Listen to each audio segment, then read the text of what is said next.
Assalamualaikum warahmatullahi wabarakatuh. Selamat pagi teman-teman semuanya. Salam sejahtera bagi kita semua. Om Swastiastu, Namo Buddhaya, selamat menjalankan hari raya. Pertama-tama, mari kita panggilkan puji syukur kehadirat Allah Subhanahu wa Ta'ala yang telah memberikan rahmat kepada kita pada pagi ini. Nah, di sini saya akan mempresentasikan tentang realisasi nilai sederhana, yang dimana saya akan menggunakan aplikasi software pada SPSS. Nah, pertama-tama saya berterima kasih kepada Pak Eko Supartono selaku dosen pengampu pada mata kuliah statistik. Yang kedua yaitu saya terima kasih kepada teman-teman semua yang sudah menonton video saya ini, yang tak lupa pada teman-teman dari Prodi Pendidikan Teknik Elektro angkatan 2022 yang sudah mengikuti saya ini. Nah, di sini teman-teman apakah sudah tahu tentang apa regresi linear sederhana itu sendiri yang digunakan pada kegiatan sehari-hari atau istilahnya untuk menganalisis dari suatu data regresi linear tersebut? Nah, mungkin belum tahu ya. Nah, di sini saya akan menjelaskan tentang regresi linear sederhana itu sendiri. Nah, regresi linear sederhana sendiri adalah metode statistik yang digunakan untuk mempelajari hubungan antara dua variabel, di mana yaitu variabel independen yang bisa disebut variabel Y, dan juga variabel independen yang bisa disebut dengan variabel X. Nah, variabel dependen sendiri adalah variabel yang diprediksi atau misalnya yang memungkinkan. Ya. Sedangkan variabel independen sendiri adalah variabel yang digunakan untuk memprediksi nilai variabel dari dependen, di mana ada pengaruh atau apapun tidak pada dua variabel ini yang saling berkaitan. Nah, topik yang saya akan bahas yaitu yang pertama gambaran data dari satu gambaran data yang saya ambil dari sebuah skripsi, yang dimana saya analisis dari aplikasi aplikasi sebar dari SPSS. Yang kedua yaitu analisis dari regresi sederhana itu sendiri, yang dimana saya akan menganalisis data tersebut dengan menggunakan SPSS juga. Nah, gambaran data yang saya ambil yaitu pengaruh pembiayaan modal kerja terhadap pendapatan usaha mikro, kecil, dan menengah pada koperasi syariah mitra niaga yang disusun oleh Muhammad Fadil yang terdapat di Universitas Negeri Islam UNER Araniri yang terdapat di Banda Aceh. Nah, di sini terdapat uh, variabel yang dinamakan variabel X, di mana variabel X ini sendiri ya bisa disebut variabel independen yang dinamakan uh, variabel pembiayaan modal kerja yang di awal tadi teman-teman. Nah, di sini terdapat data yang terdapat X1, X2, X3.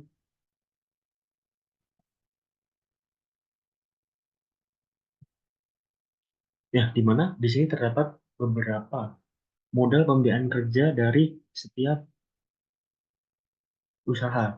Nah, di sini saya akan menghitung dari total X yang terdapat di variabel pembiayaan modal kerja yang terdapat di variabel X ini. Ya. Nah, selanjutnya yaitu variabel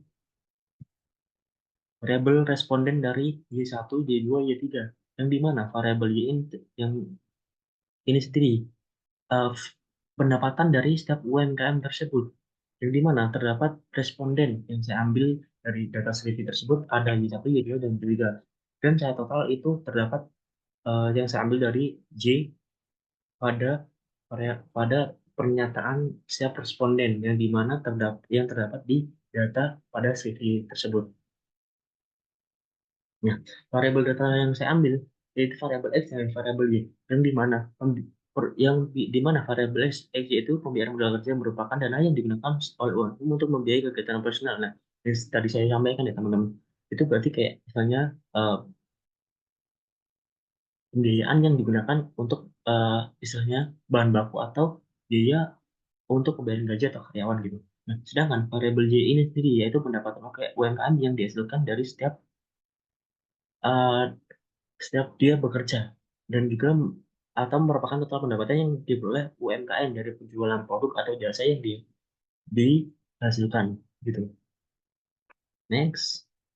Nah, dasar pengambilan keputusan yang saya ambil yaitu dari uji signifikasi atau nilai T statistik dan P value.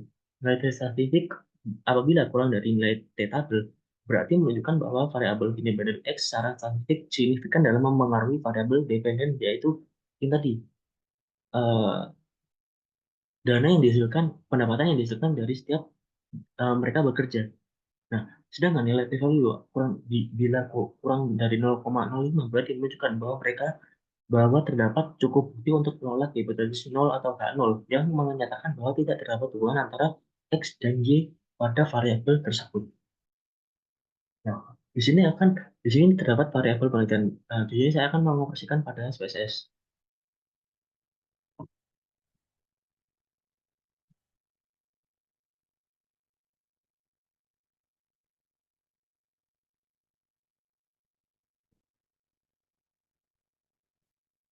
Nah, di sini terdapat variabel X yang dihasilkan dari setiap data yang terdapat pada responden dan juga setiap data yang dihasilkan dari setiap responden dari variabel X dan juga Y.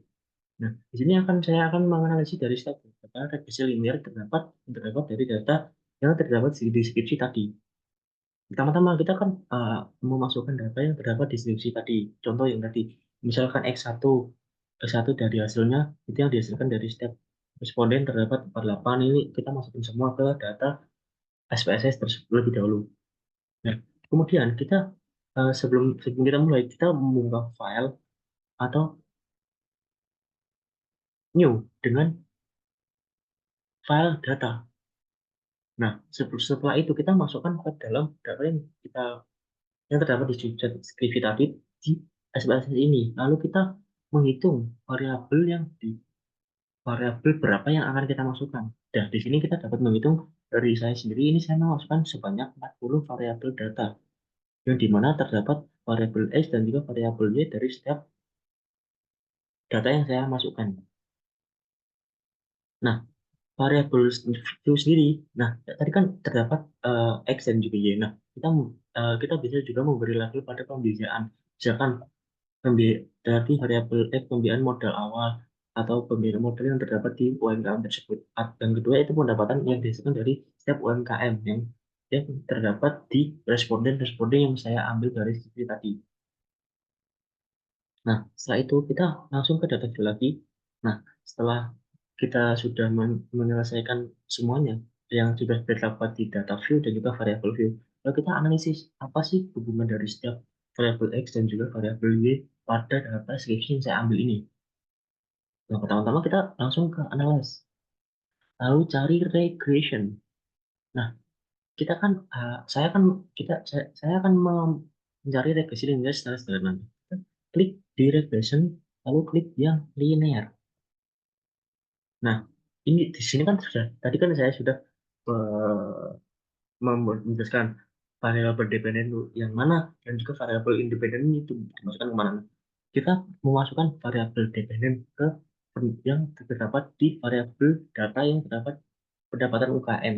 Nah, yang terdapat di variabel independen ini yang pembiayaan modal kerja yang digunakan pada UMKM pada koperasi tadi.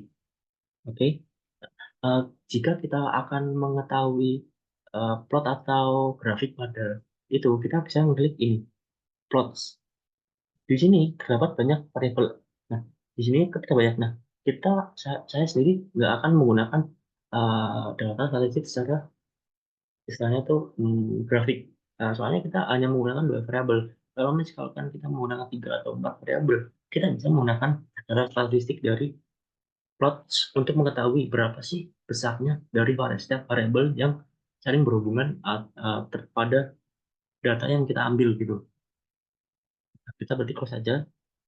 Nah, setelah itu kita klik OK. Kalau tadi kita klik OK, lalu terdapat di sini variabel atau data variabel yang dimana pada tabel ini digunakan pada variabel untuk menganalisis hubungan antara variabel pembiayaan modal kerja dan juga variabel pendapatan UMKM. SPSS memungkinkan dari pengguna untuk memasukkan variabel dan menentukan jenis variabel, melakukan analisis statistik, dan juga membuat tabel pada grafik yang menunjukkan hasil analisis. Nah, di sini terdapat banyak hasil analisis, yaitu terdapat tabel model, tabel ANOVA, dan di bawah lagi itu ada tabel koefisien, yang dimana tabel koefisien nanti kita dapat mengetahui uji T dan juga uji F-nya yang kita sampaikan di awal tadi.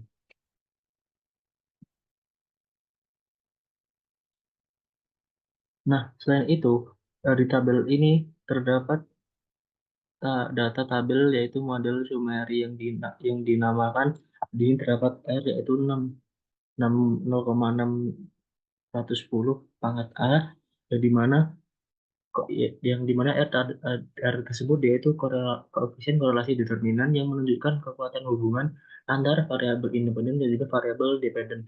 Nilai R yang lebih tinggi menunjukkan hubungan yang lebih kuat dalam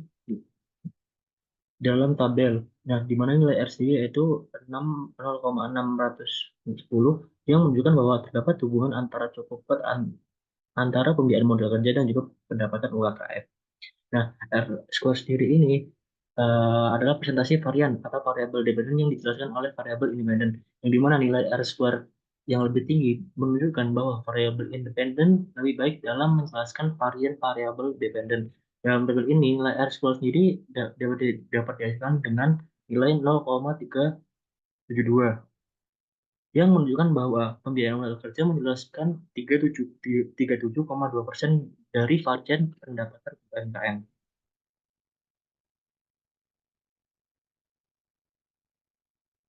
Nah, selanjutnya pada adjusted R ini, dia adalah nilai R square yang disesuaikan dengan jumlah variabel dalam model. Nilai adjusted R square lebih akurat daripada nilai R square, yang dimana untuk model dengan banyak variabel dalam tabel ini, nilai adjusted R square adalah 0,355. Next. Nah, estimasi error pada kesalahan disebut sangat kecil, yaitu 0,85, di mana menunjukkan rata-rata kesalahan dalam memprediksi nilai variabel dependen berdasarkan nilai variabel independen. Yang dimana nilai R ini sendiri cukup cukup kecil dan tidak terlalu besar. Nah, selanjutnya yaitu ANOVA. Tabel ANOVA ini terdapat sum square, yaitu uh, terdapat regresi linear yang terdapat di 17,470 dan juga residual sebanyak 29,505.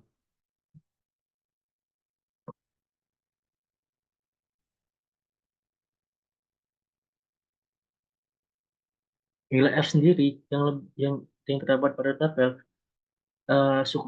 tingkatnya cukup signifikasi yaitu 0,05 yang menunjukkan bahwa model regresi secara statistik yaitu signifikan dalam dalam nilai 22,499 yang dimana lebih besar dari nilai F tabel yang dimana yang cuma terdapat 2,86 pada tingkat signifikasi 0,5, yang artinya model dari regresi nilai sederhana yang saya buat ini yaitu secara statistik dapat dikatakan signifikan terhadap pembiayaan modal kerja dan juga pendapatan UMKM.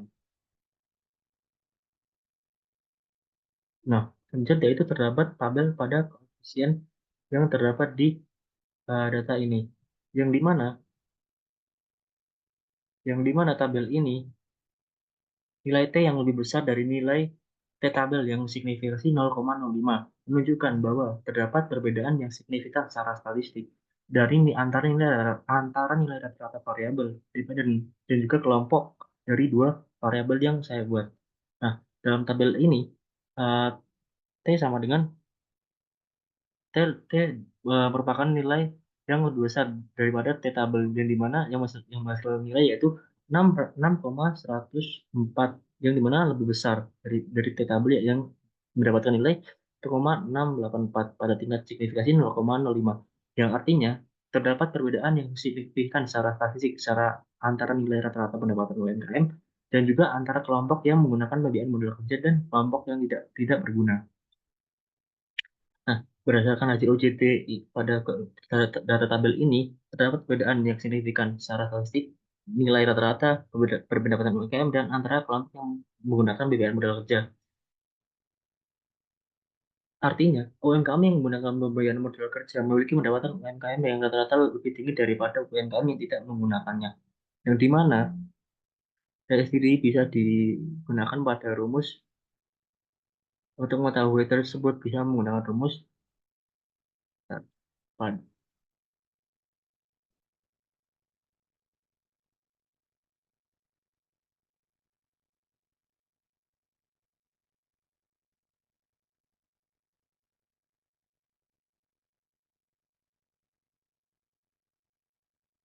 1,274 plus 0,231 yang dimana yang menghasilkan nilai Y sama dengan 3,005 yang dapat diambil kesimpulan pembiayaan modal kerja yang diberikan pada koperasi syariah mitra niaga memberikan pengaruh sebesar 66,2% terhadap tingkat pendapatan masalah, sedangkan sisanya dipengaruhi oleh faktor-faktor lain yang tidak dimasukkan dalam pada data yang diterapkan pada skripsi yang saya ambil ini.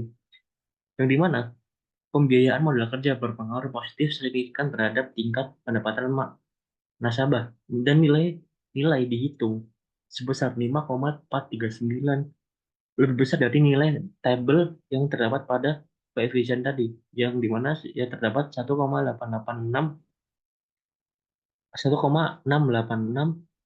yang berarti nilai hipotesis yang terdapat di variabel tersebut yaitu diterima bahwa pembiayaan modal kerja berpengaruh terhadap tingkat pendapatan nasabah yang terdapat di modal kerja awal dan juga penilaian pendapatan dari setiap